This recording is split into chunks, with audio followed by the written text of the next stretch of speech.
This morning, I'm speaking with Kateryna Mikhalitsyna, a Ukrainian writer, translator, literary editor, columnist, member of PEN Ukraine, and a volunteer. The award-winning author of more than 20 books for children and several collections of poetry, her picture book, Who Grows in the Park, illustrated by Oleksandr Bula, has been listed in the White Raven catalog of 2016, and the Who Grows series has been published in 8 countries. A nonfiction book, Reactors Do Not Explode, a brief history of the Chernobyl disaster, written together with Stanislav Dvornitsky, has been listed in the White Raven catalog of 2021. Kateryna lives in Lviv with her partner, the 3 children, and an adopted dog. Welcome, yes. Kateryna. Welcome. Good morning or good evening from our time. Right. Yes. Yes. I wanted just to begin with a little bit of a context for our viewers. Aside from wanting to know the name of your dog, I also would like to know where you were born and where you live now, and kind of how you got to where you live now. So this is an interesting and rather long story to start with, but my dog's name is Fresh. I don't know why Fresh. We took him. He's in like yes, in English we call it Fresh.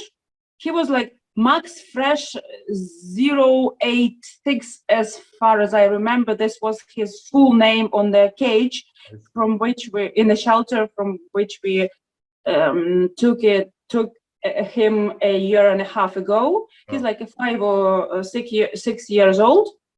We took him in the end of December, and it was very unanimous choice for us as a family, because we all were at the shelter, me, my husband, and 3 of our children. There were more normal, so to say, dogs, like doing these crazy things like dogs do, very funny, very runny, fussy, and he was very sad, and he was obviously traumatized with something, with his past or whatever, and he even didn't want to go out of his small house inside the cage. And somehow we decided that this dog is exactly ours, and he is really, he has a bit of all of us inside of one doggy body. But first he was like 2 or 3 days at our home, and we seen that he liked to listen to when the books are read aloud. Wow. We had a very long tradition of reading aloud. We started this tradition. Actually, we read aloud. I read to my husband. He sometimes read to me, but mostly it's my favorite job to do, either with adult people or with children, reading aloud in different voices. And that I read to my children, and the dog just came. He was very scary. He was obviously uncomfortable at home, but I was reading to my daughter, who is now 12 and was 11, and the youngest son, who will be 5, so at that time he was 4, and we were reading Helena Dovichenko book about city elves, I guess it should be called, about Lviv, fantasy, adventures, and the dog sat on the floor, and he was doing like that. His eyes closed. He wanted to sleep. I was reading, and he like nodded. Thing. He banged his nose into the bed and woke up. Wow. Then again, and the third time he just came closely to us. It was for the first time ever, and he put his head onto my hand, and that's his favorite way to sleep even now, to put his nose or his head into somebody's hand, and this was a sign of absolute trust somehow, and of the responsibility, very visible, very felt for all of us. And then right now he is a part of our family, and we are very glad. As from where I came and how I came to the way I live right now, I came from my native town is called Mlynów. It is a rather small town in the Rivne region, in between Dubno and Lutsk. It is very beautiful. I feel strong connection to it, not as a town, not as a social construct, but as a land, as a river, as a part of my childhood. to explain, if I need to explain how I get there, so I need to mention my grandmother, Mhm. who lived in Poland and was forcibly displaced into the eastern part of Ukraine. She should live in Kateryna, which is Donetsk, but somehow, and I don't remember, and there are no any person who can explain to me it right now, somehow she just turned away. She was traveling together with her youngest sister, her very small daughter, which was my granny, and their mother, so only women, and that's all. And somehow they stayed there near Donetsk, somewhere near Donetsk, for a couple of maybe months, and then came back because she was going to reach back to Poland because she was going to rescue his husband, who, as I know already right now, was killed in Oswiecim, in Auschwitz. But somebody who was going the eastern direction told her somehow, or she was informed by some other way, no one knows exactly, that her husband was already dead. So she stopped in the Rivne region, and that's where my history starts, actually, because my parents still live in a house that hello. Hello, hello. Greetings. Привіт, привіт. Добрий вечір. Звичайно, що дуже приємно зустріти. Так. He actually used it if his mother talks in the telephone, a notebook, that he should say, hello, how are you? Not in Ukrainian, but in English. Як він називається? What's his name? Matthew. His name is Matthew. He tries to say it in English. One of the writers of the Gospels. Yes. Mm-hmm. Yes. He knows it. So my parents still lived in a house that was built by the hand of my grandmother and my grandfather. My grandfather was a builder, and they. Wow. Yes. So, and actually, she raised me up because everybody else was like it was usual in Soviet Union. They were all doing their jobs and not staying with children, and right. She was very if I know I think that the words are precious. That might be why I am working with the words, because and this feeling I had since my early childhood, because my grandmother, she was actually very silent person. And when she decided that something should be said, it was really something important, very important. Otherwise, she just preferred to stay silent. Maybe because it was of all she had lived through. Maybe because I know that she had a quite long period of time that nobody understood her ambitions, her thoughts, her feelings, maybe that. But sure. The fact is, she was very silent. And she either stayed silent or sing something. I have some memories. I don't remember her face properly. We have no photographs, only of her as a young person, not as an old one. So the person that I might remember, because she lived like 94 years, if I'm not mistaken. And sometimes she took me and I sat beside her on her very old bed. Again, if I'm not mistaken, that the bed she somehow took or gathered or bought, and it reminded of her old Polish home. She opened the album she exactly brought from her previous life and told me her story. I don't remember that story, and this is my in a way it is a resource of what I'm now, or what I was writing about, this family stories.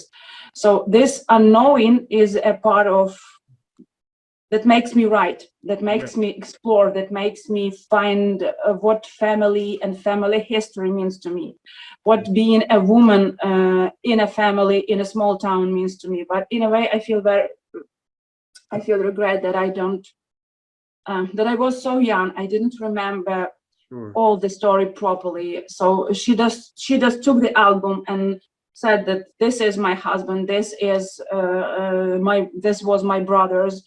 We were on this train carriage or something like that. They were going into the east, and after more than 20 years after her death, I took the way she was telling me this story and made a book of my own, because I have written this with Stanislav. I've written the non-fiction book about the Chernobyl, but I also by myself written a book about Chernobyl, but for younger children.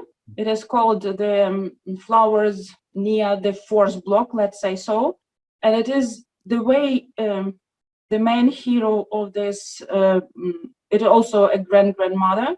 So she behaves exactly like my granny was behaving.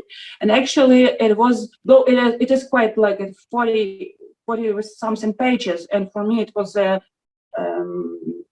quite a long text to write, but it was a flow. It was like I'm jumped in and jumped out of it after a week or some, and I felt my granny next to like a bird. I don't think of her as angel, but as a bird sitting on my, a bird without a face. I've sent you in a way. Yes, it's sent me an image of that bird, and I was wondering, was that your grandmother then? Yes, in a way, that's my way to find her back visually, not on the level of words, not on the level of smelling and feeling, but I need some visual. I need visualization of her sometimes, and I never see her face, just her handkerchief, yes. Handkerchief, yes. Yes. But no face. So yes, that's why maybe that's the bird. I see. Beautiful. And again, without eyes without any face features, because I'm still looking for it. Wow. For her face or for my own face, it's still a question, but still. So that's the bird, and that's the place where I lived. And I write and draw and do something with clay as long as I remember myself. But you know, I am from a small town, small Ukrainian town, where to be different was not very easy. Vice versa, exactly. It was quite not good for me. Somehow, as a childhood, I decided to stay very quiet, to hide everything, not to do what others in a way expected me to do, rather than to express myself properly. So after that, after I left Mlyniv at 17 for Rivne, I studied biology at the university, and it was not at all what I expected of the higher education to be. It was very, because there were no proper education. It was more like you need not understand, but you need to learn what I told you to learn. And if you ask why is it so, don't ask, just learn. And that's all. That's not for me. That was, I'm quite rebellious for, at least inside. It was very hard, let's say so. It was not very easy. But I met a person there in Rivne, not in the university, but in, I don't know how to call it, a palace of youth, let's say so, who is called Tatiana Ivanivna Gorbukova, and she has a poetry studio. Oh. And for a couple of times, I just came and listened to what people or children like me, young people, were saying, how she explained, and moreover, how she listened to what those young people were telling to her, how they were fighting, how they protecting their thoughts and their feeling in poetry, and why they use this or that word or this or that verse form. And in a way, that's the first the first person who actually told me that, you know, you are a poet. No, I am not a poet. I had, at that time, Vasil Stus was my favorite Ukrainian poet. And actually, I used to quote his the part of his, I guess it was preface to the letters to his son, where he said in Ukrainian, "Я не поет, якби поетом, ну, якби було добре жити, я не був би поетом, а робив би коло землі." Там there is not, it's not an exact quote, but it is from there. So I used this quote to say, no, I'm not a poet. I'm just a person writing something, because I cannot do otherwise. I cannot stop this. That's always to me the sign of a true poet. It's Jean Cocteau once said that, what does it mean to be a poet? It means to write, but not be a writer. Yeah, in a way, for quite a long period of time, it was much easier for me to identify myself by this. I am writing poetry. I am writing books. I am drawing, for example, or I'm translating. I'm editing by exactly the process of what I'm doing, because I know for sure that's what I do. If I am poet, if I am translator, that is still a question, because right now I'm back to this stage, whether I am translator or would I be translator after the war in Ukraine finished. So it's again a question, but I am translating, I am writing poetry, and I'm writing for children. That's who I am. And after I had friend who lived again in my small town of Leniv, and he studied in Lviv Polytechnic, and he asked me to sometimes to go and visit him in Lviv. I went and visited him in Lviv, and I met my husband. So now I'm like more than 20 years already in Lviv. And is your husband a writer, or? He would kill me if he would listen what I'm saying now, but I think of him as an artist. In that meaning that artist, I don't remember who said that the artist is a man or a woman who changes the space around him or her. So that's why he is an artist for me, because he plays guitar. He likes to run very much. Right now, running is his favorite way to come to himself after the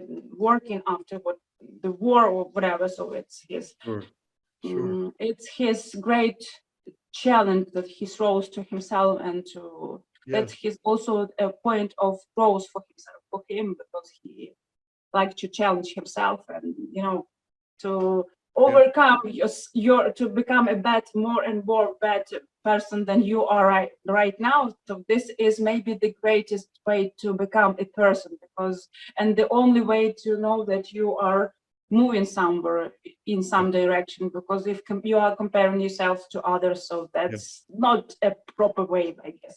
I agree. Beautifully said. Yes. So you came to Lviv, and did you discover Actually, he was studying, and I was like, we were living in how to say it, in hurtozhitok. I don't remember. I don't know the proper English word. Not maybe for the notion that the word must explain, but it was exactly hurtozhitok, for people living together, doing things together, and that was what I was thinking about, what student might be and student's life might be. We gathered together. It was mostly boys, because the polytechnic school was like, it was like 2 or 3 girls on the floor, on to all floor. We were preparing food together. We were playing together. We just went to someone's room, and someone started playing guitar. Someone started reading poetry or talking about books, though they were technicians, not even humanitarian specialities in any way. And that's why when I started translating, I let myself to try and translate.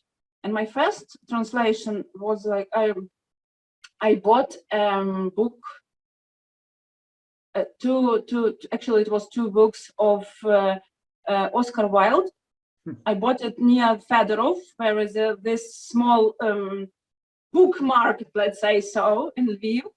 And I was fond of Oscar Wilde's work, but it was my first chance to read, because again, I am from a rather small town, and the books were not the things of the priority over there. So when I was a child, I read whatever I had a chance to reach and actually start to read. It was not children's literature, or it was wherever actually and it was mostly Russian language books, because there were no or very little Ukrainian translation then in the 90s.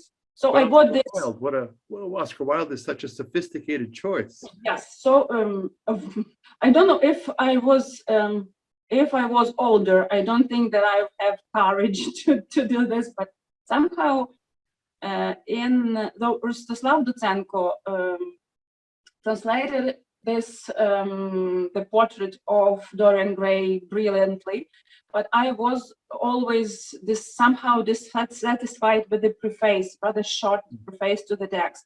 When I grabbed this book with the preface in original, somehow this is that, and I made like 5 or 6 or whatever number of tries to at least to try to explain, to show to Sashko, my husband's name is Sashko, so first for him and for those who were sitting and listening, reading, doing whatever. So I wanted to share this magical words, connection between words, and how this works, how this recreates inside you something that maybe Oscar was not thinking about while he was writing this, but how this actually, the magic of transforming words from language into language and from person into person.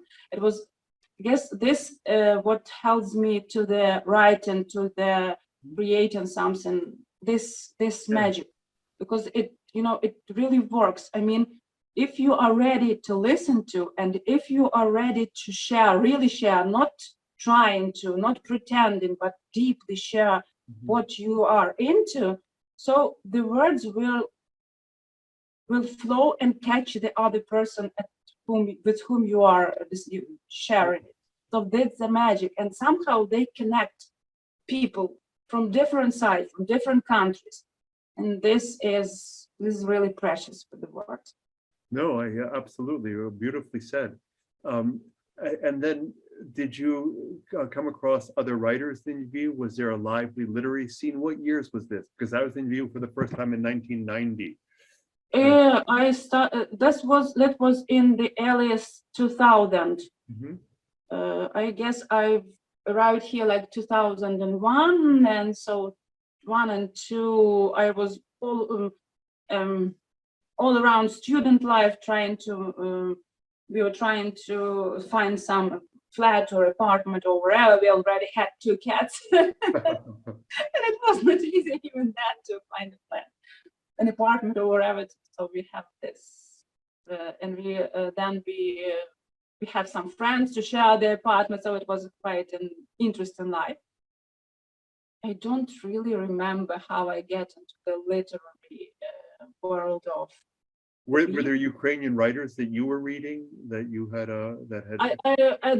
since that time, and up till now, my love gets stronger and stronger.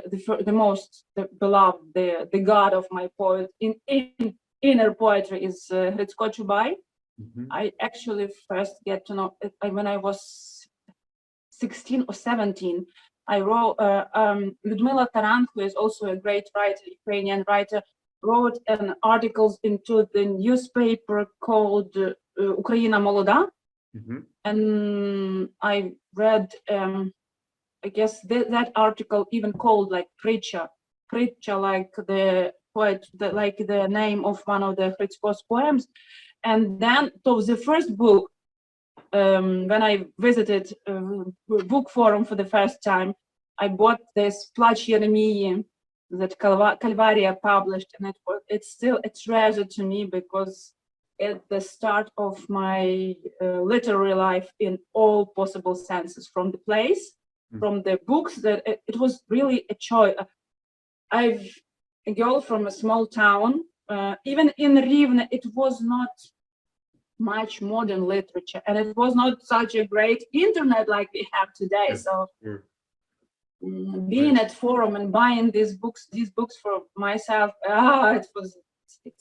now it seems very funny, but it both funny and something pleasant to remember, because these things, they still feels like unique things. So though right now I get into publishing business like in 2007 or something like that.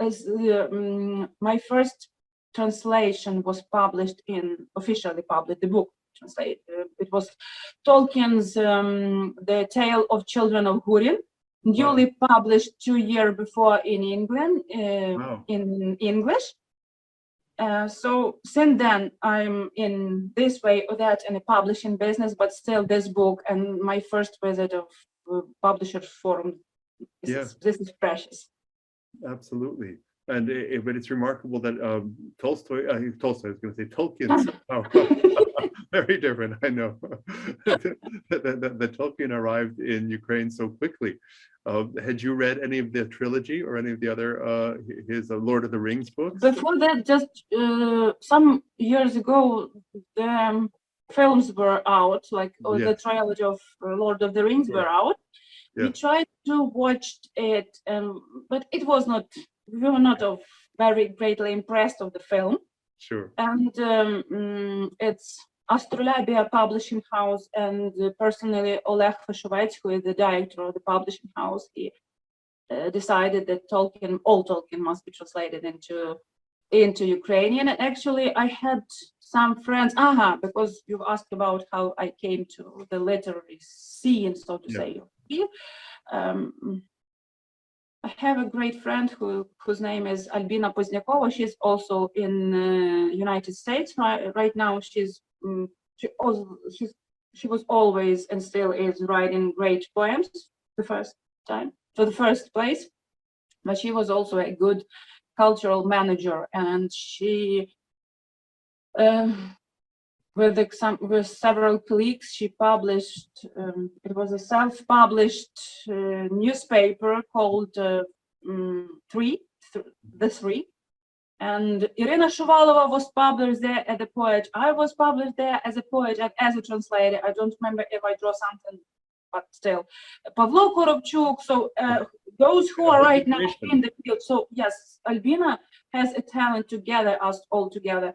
We have presented this, I guess I even have this last issue of this Free magazine or newspaper. I don't really remember, but I have it in like a A4 sheets of A4 published on both, printed on both sides, but still it was very important because nobody censored us. We needed to be famous, so we just published what we wanted to publish and talked about what we wanted to talk. We actually talked about feminism there and about gender, which was quite unusually on the, so to say, official scene, at least as far as I know and remember. It was again the early 2000s. So.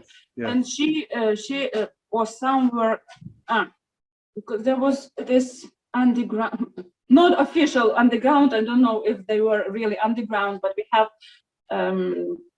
bookish meetings like on a on Polaron plant. It was destroyed a couple of years ago and rebuilt on a new office building, but before it was just an old plant, and there were people selling books there, talking about books there, reading something new. So it was that was actually what I expected that a literary life must look like in a way. So that's how I was a part of it in a way. Again, a very shy part, and because maybe because of my granny, maybe because of my character. I usually prefer more to listen and contemplate than to talk. It was I just was gathering impressions and whatever. But still, fortunately, there were no Facebook there. So the discussions were really discussion. They might be very hot, but still they were discussions, not using the Ukrainian word srach. Not that. It was that's why maybe Albina introduced me to those two boys from philosophical faculty, and they introduced me to Oleg, actually, Fishovets, who was teaching there on the philosophy faculty of Ivan Franko National University. And they introduced me like a translator or a poet who is translating. By that time, except Oscar Wilde, I already tried and translate something of Jim Morrison. Really? Yeah. The Doors? Yeah, because it was absolutely not mine. I mean, of the Wilde is something that he was very close to me, to how I was using language. Morrison was not at all something similar, even not a tiny bit, but that was interesting to try and to play with completely different kind of language, to find it in myself first, but and then to try it and to render on a paper. And Oleg Fishovets asked me to play with, again, absolutely different type of language, which was Tolkien's. I knew who Tolkien is, but I never read anything.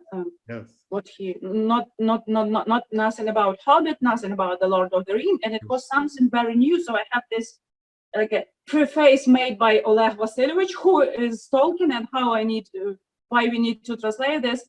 I need to grab through the first 10 or 12 maybe pages, because it was just a list of names of elves and kings and whatever. And then the story began. And when this story began, it was such a brilliant language. It was such economically used, such precisely each word on each place. And if I have this, sometimes I even felt I need an adjective here, but no, you shouldn't. I'm rather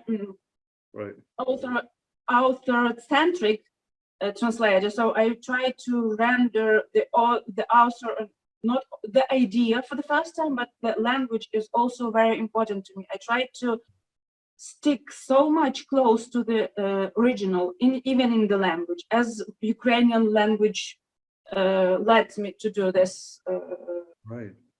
So that was again a challenge, but I guess it was. I pass it in a way.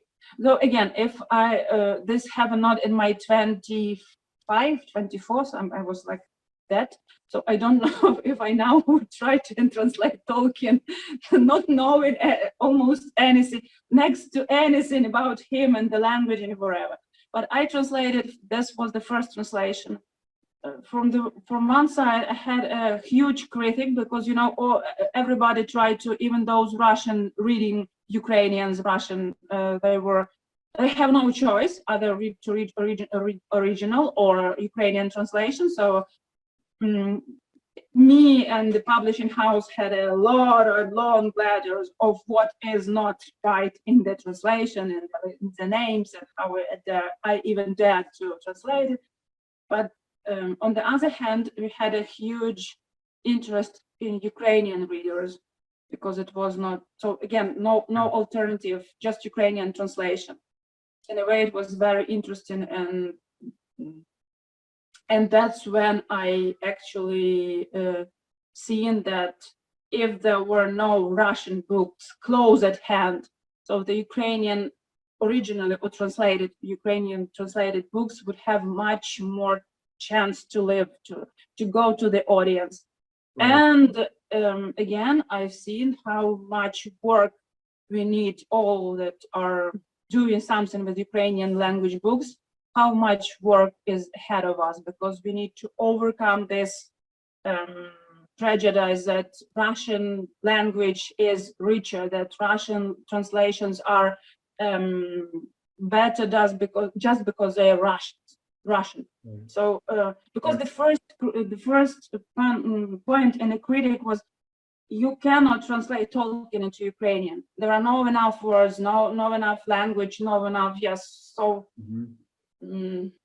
But you found the language. Tried to collectively, actually, because Oleg helped me. Nazar Fedorak, who is also a great poet, and he was literary editor, and he is specialist in medieval literature, which actually helped me with. I am rather intuitive in my language. I sometimes have technical in a way problem, but Nazar is very good, brilliant in technical details. So if these were combined together, so that's how I guess it best worked. We all were working together to do the best text possible. That's I guess how the publishing team must absolutely, yeah, no, that's aim great. at and what they must do. So it was quite a long period of talking in my life because I translated this one. Then the Tale of Perilous Realm. It's the short stories, and that's my favorite of all things in Tolkien. Then I translated the Lord of the Silmarillion, and the Lord of the Ring also. So I have like. Oh my goodness. And I have. I had when I started all this Tolkien's epoch, I had only one child, the oldest son, Anton, and then Yarina was born. And I guess I needed some quite short period to breathe out in between the translation and something like that. But the period was not very long because I met Mariana Savka, and though I knew her personally before, but Mariana met Mikhalitsyna, who became a director of the Old Line, and actually after the crisis of 2008, putting all things together after crisis. So Mariana met Mikhalitsyna, who became a director, and they decided that they need more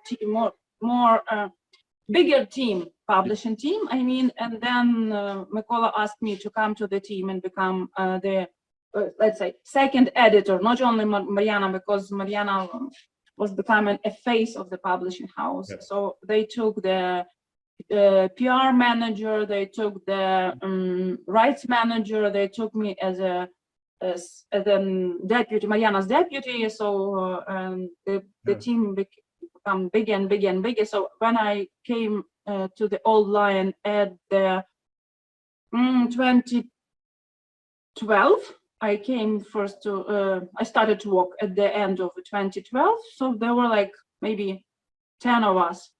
And now Old Lion is like 100 with something people all over. Wow, amazing. And yes, in Kyiv, they have office here in Lviv, its main office, and a chain of book shops and cafes. And they have office in Dnipro, in Odessa, in Kyiv. That's all for the time being. That's plenty. And they were publishing like maybe 5 books when I came, and again more than 100. I don't remember the exact number, but more than 100 books they publish now. And there was an Old Lion up till this 2012 till 2017 when my third child was born. So and I am with them as an author, as an editor, as a translator. So still. So is that your primary job, or is that your main work? I want to know. Right now, no. Right now, I'm freelance. So since 2017, I became a freelancer because it's more honest, let's say so, because 3 children household. Yes. It's enough. A managerial job. I did not want any more managerial. I did just want to translate, to edit, to do word. Work, not managing. So that's. But the experience with the Old Lion was really huge because I was like a literary editor and author and translator and manager all in one. We visited many book festivals, many book fairs, especially abroad, and that's what again. It's a huge resource of growth for me. It was. And still is as an author. Bologna Book Fair, that's, I guess, that's what made me better, let's say, better children's author, because you have this huge lines of all possible kinds of children's book right behind you, before you, and you can do whatever, read, smell, read, whatever, and this is huge. It either stops you because you don't want to be just a tiny bit drop of all this, and you have this impression for the first time. It was like, I guess it was 2014 or 13 when I visited Bologna Book Fair. It was like I was just gasped, and that's all for a couple of days.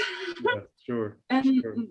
Because it was really good for me as a manager, speaking, communicating, seeing how this works for foreign publishers, what actually worked and what doesn't work, what trends are.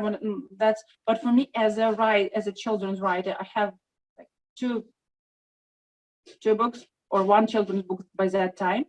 They were published in online, and it was like, I should not write anything. All is written. There are no enemies, so I should just stop and do nothing.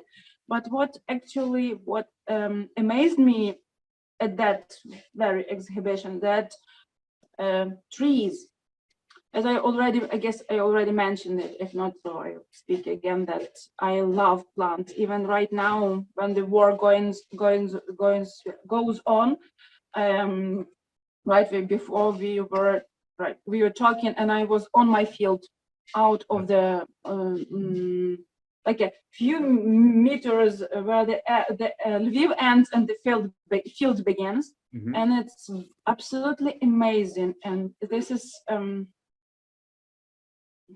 I don't know even how to calm, maybe, but I'm not very sure of how to explain these emotions when you stand on the ground and you're watching tiny plants grew out of it. Very different, absolutely different from one another. Because we call the grass, but biologists will say that not a grass. Each grass actually has a name. Yes. Each tree has a name, not just the trees. So even though the tree is, as a concept, is very rich and magnificent, but each tree has a name and history. And we are, in a way, very much connected, much more connected to trees and plants than humans pretend to be. I agree. So my first education is biology. I'm a teacher of biology. In Bologna Book Fair, there was many topics based on trees, like from ABC for the youngest readers till the biography of Vincent van Gogh, based on a tree. It really amazed me how much can be said with the minimum things and with the help of a tree. And after I came back to Lviv, my daughter was like 5. She was in a kindergarten, and in the spring, when I walk her to the kindergarten and back, she always asked me how this flower is called, how this tree is called, how this grass is called. It was her way to make a way to the road to the kindergarten longer, but sometimes it was a pleasant way to longer the road. And some day she asked me, Mama, you know so much names of the plants. Why you don't write a book of them, about them? I guess children would like to know their names too, as I knew them. And this was the final point. I started to write the series Who Grows. Actually, the first one is Who Grows in the Park. I guess it may be said that it is the most popular right now of the series. It is translated again even more than 8 countries, because I have the last copies. I had it in right before the war started, and it is in Crimean Tatar language, and it is so absolutely precious, because thanks to some Turkish grant, these books, when the war stops, I do my best, and the Zuleika, who is a translator, and the lady who initiated the process of translating, and who put many efforts to make this all happen. These books will be shared for free in the Crimean Tatar communities. This is absolutely what I'm looking for, actually. This what I want to happen. So this is, I have these 3 books of mine in Crimean Tatar. I try to read them, try to pronounce the words, but that's the story of the book. My Yeah. children ask me, my child, the older son also, he was very, we have granny in a small town, so he knows, and he has a mother and a grandfather who knows how the trees are called, how the plants are called, because my father, now he is older, he also a great plant lover, and Mhm. he grows absolutely perfect tomatoes, and the August is a month of my father tomatoes that comes in every possible colors and shape, and I don't even imagine the August without this. So Sure. Listen, Kateryna, I have to yes. tell you that I once took a weekend course with a shaman, a woman who from California, who her name is Isa Gucciardi, and she says that she's more of a plant than a person. And Yes, that's but she told me that there is this instrument that you can buy that translates the electric vibrations of plants into music. mm-hmm. We have also this brilliant book by German author, The Language of Trees. There's a forester who explained that the native trees in a native forest are communicating with each other. They have Oh yes, sure. special language. So Yeah. this is again, yeah. And I always knew that if you listen to the plants, you will hear them or hear yourself through them. Yes. It I might be agree. sometimes rather funny when somebody asks you to please go and hug a tree, but for me it still helps. And when I get again, I'm sorry to jump from one topic to another, but again to my granny, she actually, when she needed to Great. take a branch for something Yes. in the household, she always said to the tree, I'm sorry, but I need your branch for this and that and that. Right. And she believed that the trees has their own special paradise after they are cut down or they just died from an old age. And when I came to Lviv, and there was much more old trees here that there are now, and I knew almost all of them, at least at that neighbors where I dwell in this or that way. I was walking there or I was living there or whatever. So when I've seen the tree cut down, I actually get used to, and I did it for 3 or 4 years. I went to the cut tree and just pray for it to go to its special paradise. Beautiful. And I cannot, it was not and still is not a pose. It's my feeling. I live with this feeling.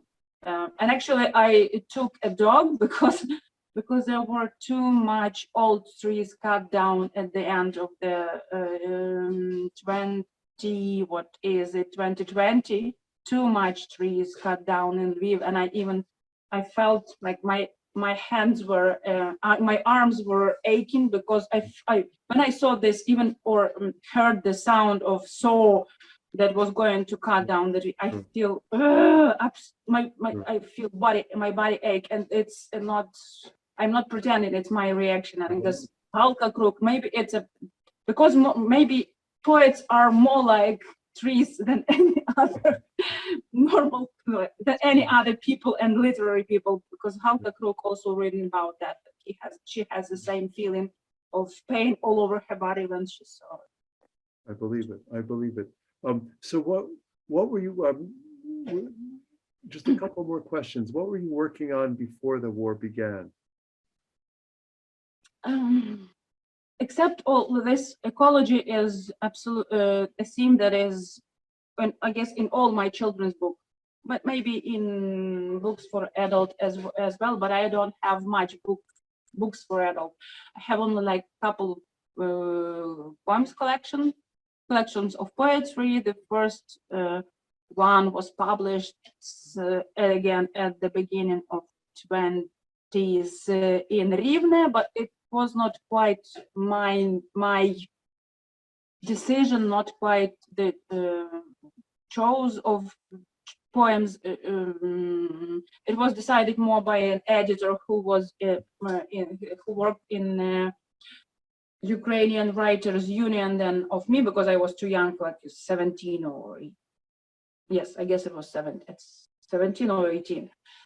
And so I think that actually the only book of poetry that is published in online. It is called A Shadow in a Mirror. Nice. And it takes like the poems that are collected there is like 10 years something. And right before the war, I actually collected the other, because for me, it's more important just to write and let go. I mean, to feel, first of all, to feel something, to live it through, to write and let go. So I am quite satisfied with, I don't know whether I can call it happy.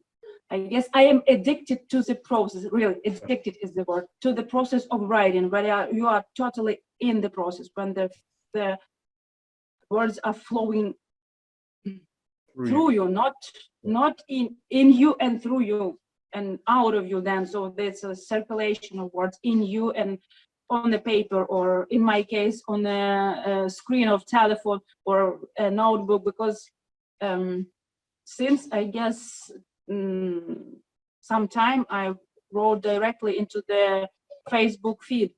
Wow. Because there was quite a strong feelings, and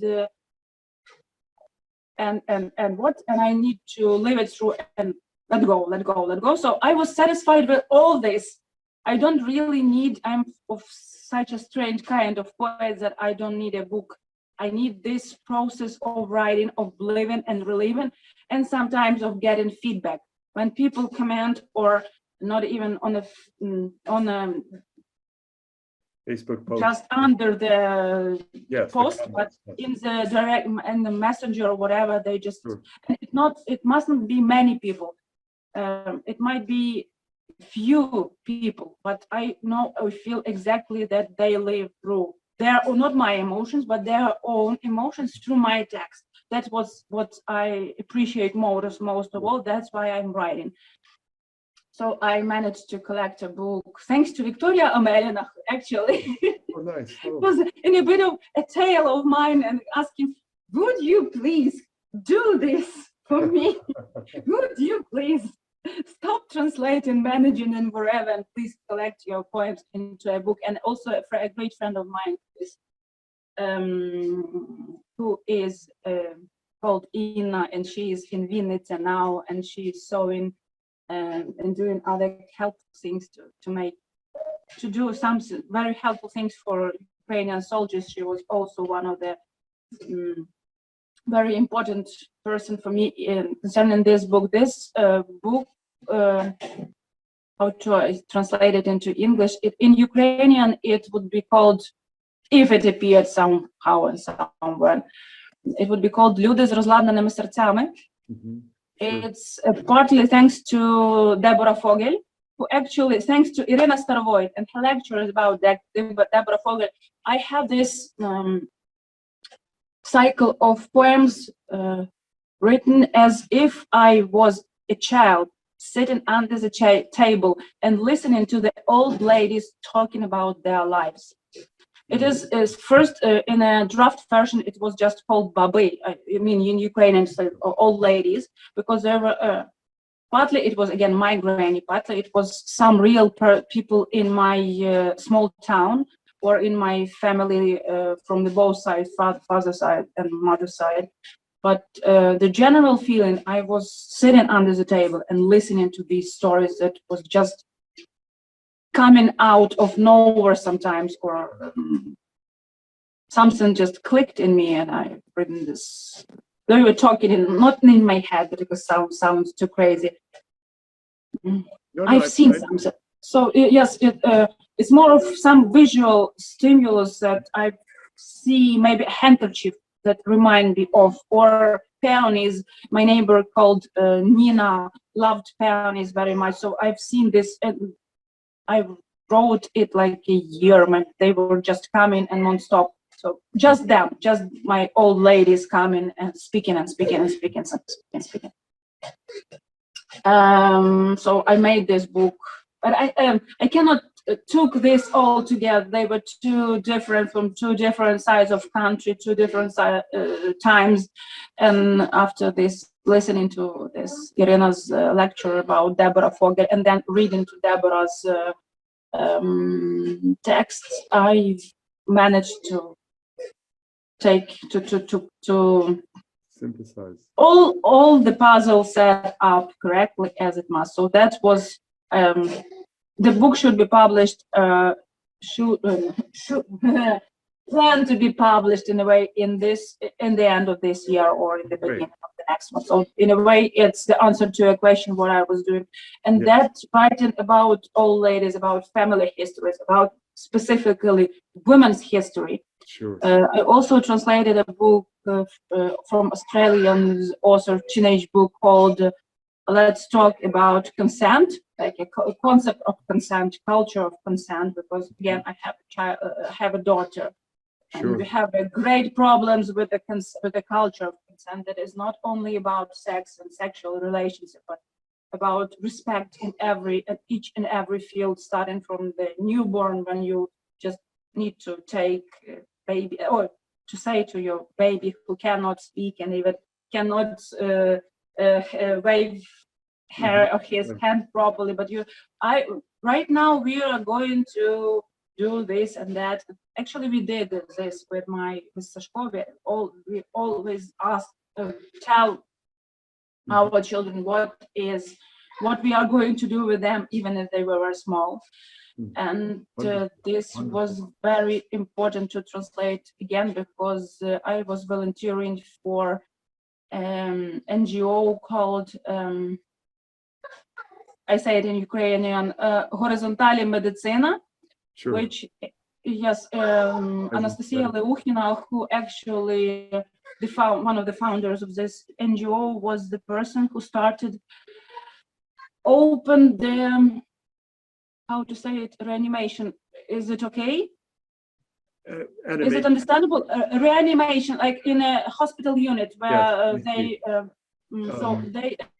because in Ukraine it's a Soviet heritage that they were closed, and no parents can get through the child when the child for some reason get into this unit.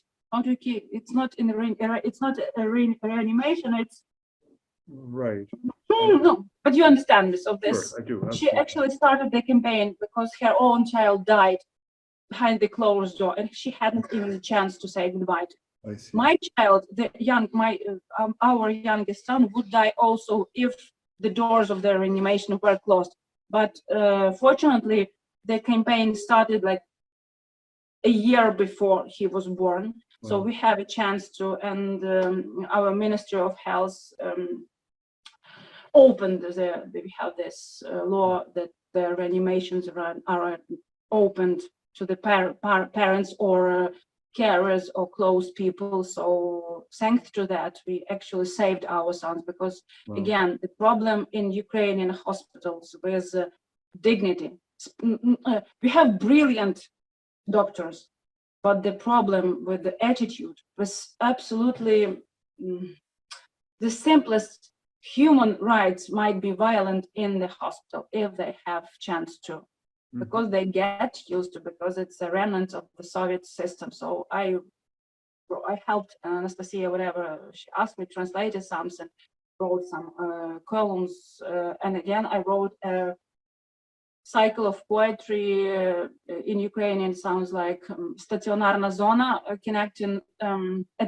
being an admission patient, an inpatient with a zone like a prisoner. So while you are in Ukrainian hospital, you might feel yourself as a prisoner, and especially in mother with a child in such a kind of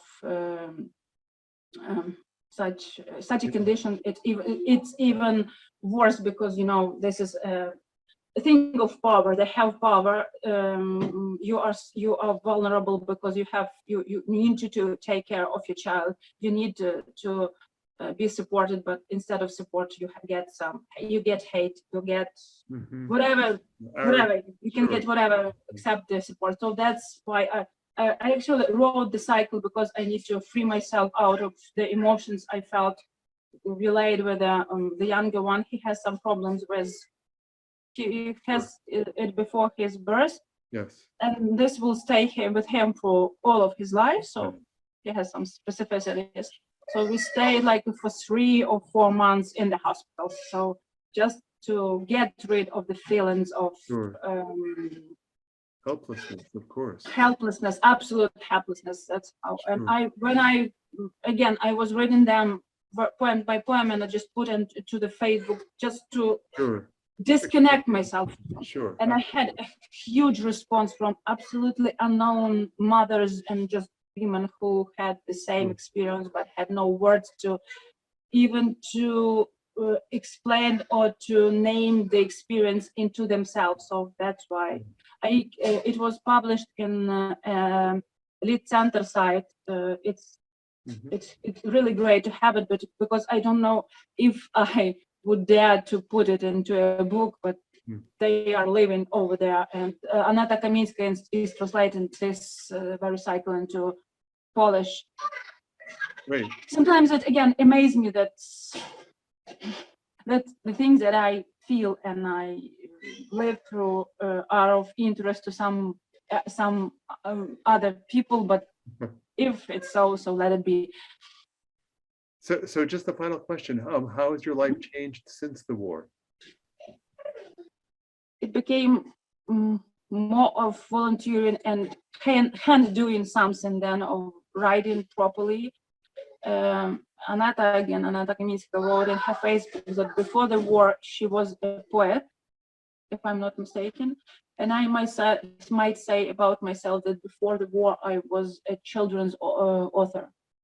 If I can write poetry right now, because it's my way to survive. Writing poetry, it's not a choice. It's just, again, my way to survive, because like today I bake pastas. I might be at the warehouse somewhere to sort medical supplies, to connect people, to get something for the army or for the refugees. I can meet children who were displaced, read with them, and do. So I do physically do something, and when I stop, most of the time the poem comes up. So it's not my choice; it just comes, and I can I take some time. Like I'm just doing something on the warehouse, and I need to put my head on a whole mood, let's say so, because after doing something that is connected with war, I want to come back home and to be a mother for my children. So I need some time and some space to, and the best way is just to walk and to think, or just to feel something around me to.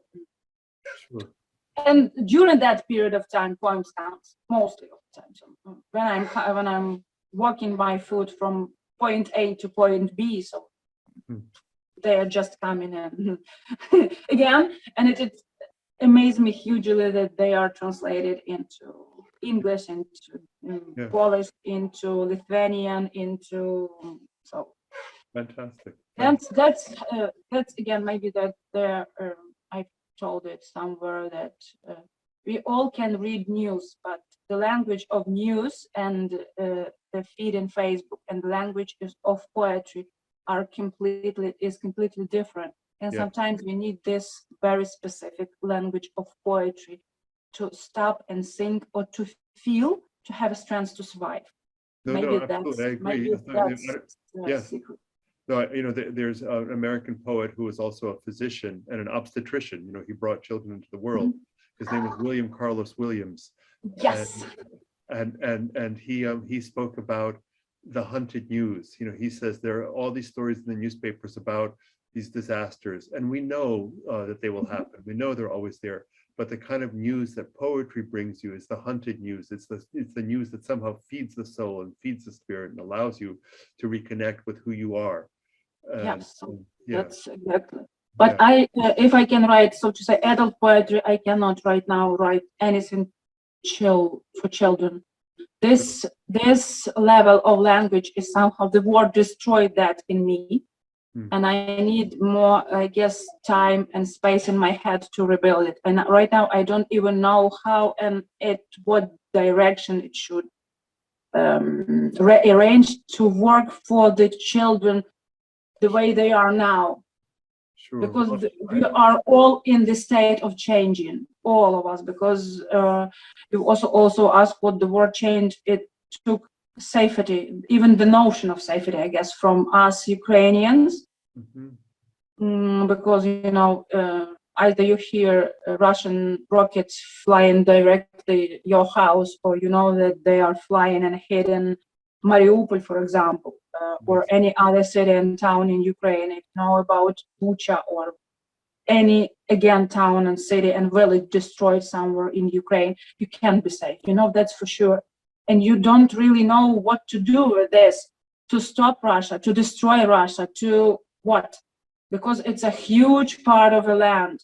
What to do with this? And I guess it lingers not only over us, but also of others. The closest country, again, it's like Poland, because they already felt we have a huge help from Poland, from Estonia, from Latvia, Lithuania, but they feel the same danger. We might be next. I guess that's what, again, unites us and helps us in a way. Kateryna from Estonian, brilliant Estonian poet and a PEN member, she wrote to me that, Estonians became nation together with Ukrainians. So this is very powerful for me to think about, but the price Ukrainians pay for that is too much. It's too hard to even to think sometimes. So Lviv is comparatively safe, relatively safe, but still. Would it be so this very night when I'm like in a half an hour, I need to take my children, all three of them, to bed? Will it be safe night for us? It would not be at all safe for those on the eastern and south part of Ukraine. How can I sleep well if I know very many dear people are over there and they are in danger? The same Mariupol. It's I don't know even how to think about in which categories we could about Russians totally destroyed the city. They're now even exhumating the dead bodies out of white.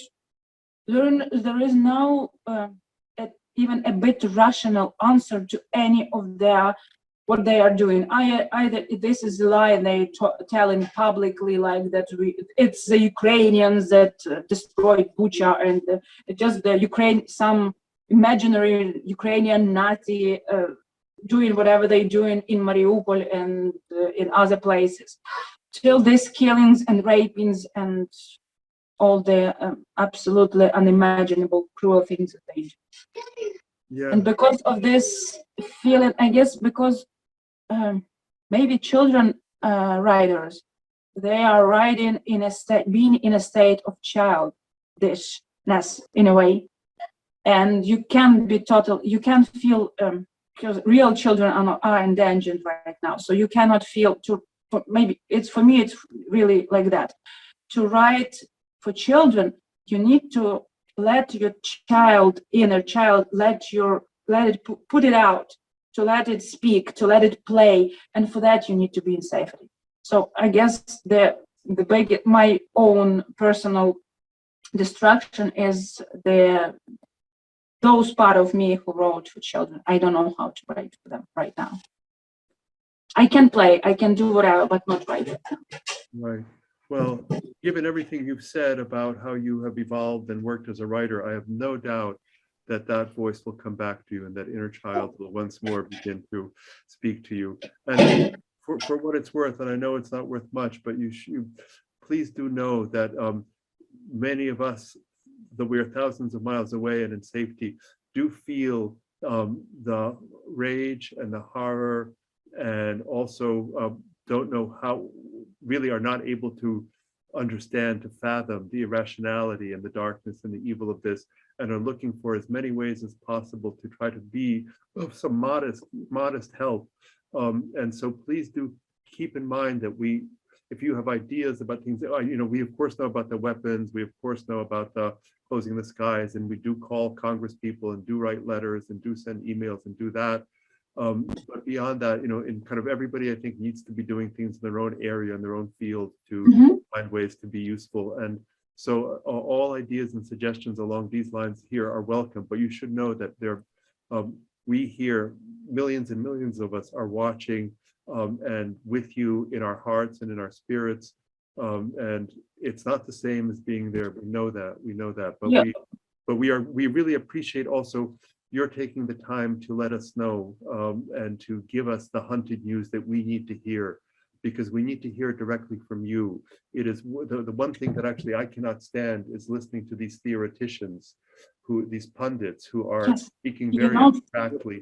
Yes, that's why I appreciate very much the project that Ostap Slavinsky is doing, like this Diaries of War, because it's a direct speech, very precise, very painful, but it needs to be heard, and for all, not just Ukrainians. It is translated into different languages, and also it is a strange thing to say, but I guess we all now have in common. I mean, we here, we have this survivor's guilt. It's also in a way it is very bad, but again, this in common is also very powerful if we need not to we need to evaluate it properly, because common is what we have actually. We can stay together and to be a shoulder for each other, be a support. So that's why I really I had a talk with Michael Katakis, and he sometimes, though he said that words now are something useless, but no, they are of a great use if they are said in a correct time and directly to a person with the all sincerity of the heart, because actually that's what hold us together. That's what I guess make us humans in a way. A possibility to say frankly very simple things like I'm with you. Yeah. I'm there for you. That's actually. So thank you very much for being, because now feeling that you are somewhere there, that you are safe and thinking of us, actually very, very powerful right now.